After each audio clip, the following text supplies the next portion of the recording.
video গান মনে দুঃখ তো বানাই দিয়ে বুঝলেন এটা আর মাতি পুরা বাংলাদেশের মানুষ আছে মানে আর মাতি হাজগর মালয়েশিয়া শুধু কক্সবাজার জেলার আমি 2 জন আর 3 জন আছি আরো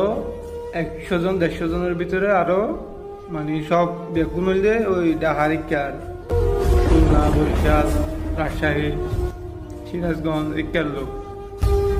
ইতারা বেগুনে কি করে ফ্যামিলির মাঝে কল করি পারে কোনো ডিস্টার্ব নাই এড়িয়ে জ্বরদের জোরে শুধু আর কক্সবাজার জেলায় জোরদের নয় এড়িয়ে জ্বরদের কিন্তু আজ 7 দিন গরম হনি গেল হতা হইনি পারে গফুয়া আছে পয়লা পেট্রোল দিন বুঝাই না ভাই কিন্তু এই কক্সবাজার জেলায় ইয়ান যে বেগুন হওয়া ঠিক আছে ইয়ান বর্মা হওয়া একদম সলিড কথা হোক গেলায়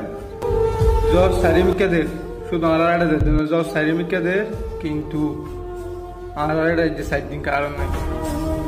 ফ্যামিলির থনি গেলে যে হতা হয় না বাড়ি যে 7 দিনই মোবাইল বন্ধ বেগুন সিঙ্গেল দিলে হোক দুয়ার বেগিন বাই যে ঠিক আছে বেগিন বাই গিয়ে নিকে বিদেশের মা যারা আছে প্রবাসী যারা আছে 100 রকম চিন্তা আছে ফ্যামিলি লাই 100 রকম চিন্তা করে তারা বিদেশের টিয়া আমাদের থাম করিয়ে ফ্যামিলির মাঝে সুখ শান্তি লাগে আজ যে ফ্যামিলির হনিকেলের যে 7 দিন হতা হয় না বেশি মনের কষ্ট তো এই ভিডিও বানাই দিই যত তাড়াতাড়ি পারো আর কক্সবাজার জেলার মাঝে আর উকিয়া থানার মাঝে তাড়াতাড়ি বিদ্যুৎ দিবার লাই প্রস্তুতি লো সবাই বেশি কষ্ট আছে বেশি চিন্তা লাগের বাড়ির মাঝে কি হয়ে নয় হনিকাল হতা হয়নি বাড়ি তাড়াতাড়ি আপনারা কি হতাম হতাই নয়